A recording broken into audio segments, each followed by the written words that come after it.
যে রাঁধে সে চুলো বাঁধে। কি আমি কি ভুল কিছু বলছি? না, আমার তো মনে হয় আমি ঠিকই বলছি। মেয়েরা যে হাতে লাকড়ি ধরে রান্না করতে পারে সে হাতে কিন্তু তারা কলমও ধরতে পারে। নারীদের অন্ধকারময় পৃথিবীতে আলোকবাতা হাতে নিয়ে এসেছিলেন আমাদের বেগম রোকেয়া, আমাদের রংপুরের গর্ব, যিনি আমাদের নারী জাগরণের অগ্রদূত হিসেবে যাকে আমরা চিনি। হ্যাঁ গাইস, তো আজকে আমি চলে এসেছি পাড়াবন্ধে বেগম রোকেয়ার মেলায়। আমি আর আমার বোন মিলে চলে গেছিলাম একদম সকাল সকাল মেলার মধ্যে। আর মেলাতে এত পরিমাণ রাশ ছিল, আর ঢুকতেই দেখি এত সুন্দর সুন্দর বেলুন। আমার তো মনে হচ্ছিল যে আমি সবগুলো বেলুন নিয়ে নিই। আমার বেলুন দেখলে যেটা মনে হয় যে বাচ্চাদের মতো যে আমি সবগুলো বেলুন নিব।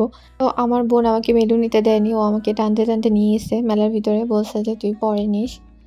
তো আমরা মেলার ভিতরে ঢুকতেছিলাম। তো এখানে দুই সাইডই দোকান ছিল, বিভিন্ন রকমের খাবারের দোকান ছিল, আবার বাচ্চাদের খেলনা জিনিসের দোকান ছিল, মাটির জিনিসপত্রের দোকান ছিল। ঘর সাজাতে ভালো লাগে তাদের, তো এরকম মাটির জিনিসপত্র দেখলে মনে হয় যে সবগুলো নিয়ে নিই।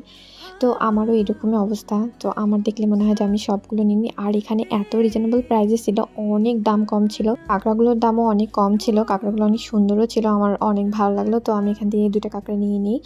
আর এটা মেবি প্রাইস ছিল 30 টাকাতে। অনেক ক্লিপ, প্যান্ট, তো বড়দের নেকলেস, অনেক কিছু ছিল।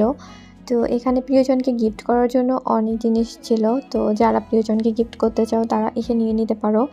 অনেক দাম কম সবগুলোর, আমার প্রাইসটা মনে নেই। তো এখানে ছোটোবেলায় যে আমরা চুড়িগুলো পরতাম, সেই চুড়িগুলো, আমার নামটা মনে আসতেছে না, তোমাদের কার কার মনে আছে অবশ্যই আমাকে কমেন্ট করে জানাবা।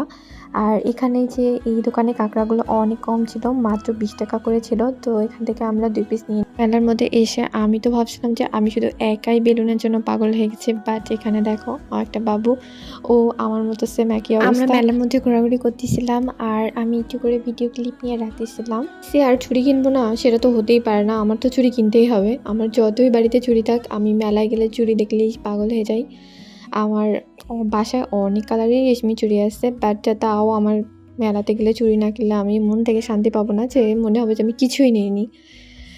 তো কি আর করার, আমি এখানে একটা চুড়ি পছন্দ করি, এই কালারটা আমার ভালো লাগে। তো দেন হচ্ছে আমি এটা নিয়ে নিই। আমরা এখানে আরেকটা দোকানে চলে আসি, আর এখানে এই যে চুড়ি রাখার যে দানিগুলো ছিল, এগুলোর দাম মাত্র 100 টাকা ছিল।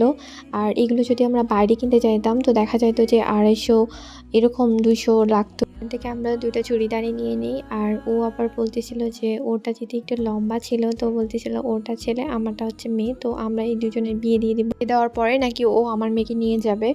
তো আমি বলতেছিলাম না, আমি আমার মেয়েকে দিব না, আমার মেয়েকে আমি আমার কাছে রাখবো। ঝালমুড়ি খেতে চলে আসি, আর মামার হাতে ঝালমুড়িটা অনেক মজা ছিল। ঝালমুড়ি খেতে ভালোই লাগে কারণ এটা ইনস্ট্যান্ট তৈরি করে দেয়, তো অনেক মজাই হয়। দেন আমরা চলে আসি হচ্ছে ভাপা পিঠা খেতে। তো ভাপা পিঠাটা আমার কেন জানি ভালো লাগেনি, কারণ ভাপা পিঠার ভিতরে একটু গুড় ছিল না। তবে ভাপা পিঠাতে অনেকগুলো হচ্ছে ভর্তা দিচ্ছে। এই মেলাটা কিন্তু অনেক বড়, বাট মাত্র 4 দিন থাকে। আর এখানে বাচ্চাদের অনেক রাইডস আছে, বড়দেরও আছে। তো এই যে স্পিড বোটগুলো ছিল, এগুলো তো আমার ভীষণ ভয় লাগে, বাট তবু আমি জাস্ট দূর থেকে একটু দেখি, আমি এগুলোতে উঠি না। মাটির অনেকগুলো জিনিসপত্রের দোকানও ছিল এখানে। তো এখান থেকে আমরা আম্মুর জন্য এটা নিয়ে নিই, তো আম্মু এটা পেয়ে অনেক খুশি হয়। তোমরাও কিন্তু তোমাদের মাকে এরকম মাটির পিঠা করা গিফট করতে পারো, কারণ মারা এসব অনেক পছন্দ করে। ঘর সাজানোর জন্য তো অনেক ধরনের শোকেস ছিল, আর প্রাইসগুলো এত রিজনেবল ছিল, আমার তো মনে হচ্ছে যে আমি কোনটা ছেড়ে কোনটা নেই। মনে হয় যারা বাণিজ্য মেলাকে মিস করতেছে তারা অবশ্যই এই মেলাটাতে আসা উচিত। আমাকে একজন ভাইয়া কমেন্ট করছিল যে বাণিজ্য মেলা মিস করতেছে, তো আমি ভাইয়াকে বলবো যে অবশ্যই আপনি চাইলেই আসতে পারেন আমাদের রংপুরের মধ্যে পায়রাবন্দী যে মেলাটা হচ্ছে বেগম রোকেয়া মেলাটা আসলে আপনার বাণিজ্য মেলার একটু হলেও ফিল হবে। তো আমি বলবো যে আপনি অবশ্যই চলে আসুন, এটা হচ্ছে 12 তারিখ পর্যন্ত চলবে। তো যারা যারা মেলায় আসেনি তারা অবশ্যই মেলাতে এসে ঘুরে যেতে পারো, অবশ্যই সবার ভালো লাগবে। তো গাইস, আজকের ভিডিওটা এখানে শেষ করব। তোমাদের আমার ভিডিওটা কেমন লেগেছে অবশ্যই কমেন্ট করে জানাবা, আর যদি ভালো লেগে থাকে তাহলে অবশ্যই একটা লাইক দিতে ভুলবে না, আর আমার পেজটিকে একটা ফলো দিয়ে রাখবে। আমার ভিডিওটা ইউটিউব থেকে দেখে থাকো তাহলে অবশ্যই আমার চ্যানেলটিকে একটা সাবস্ক্রাইব করে রাখবা। আর হ্যাঁ, যারা আমার পেজটিকে ফলো দিয়ে রেখেছো তাদেরকে অসংখ্য ধন্যবাদ। আল্লাহ হাফিজ সবাইকে, টাটা বাই।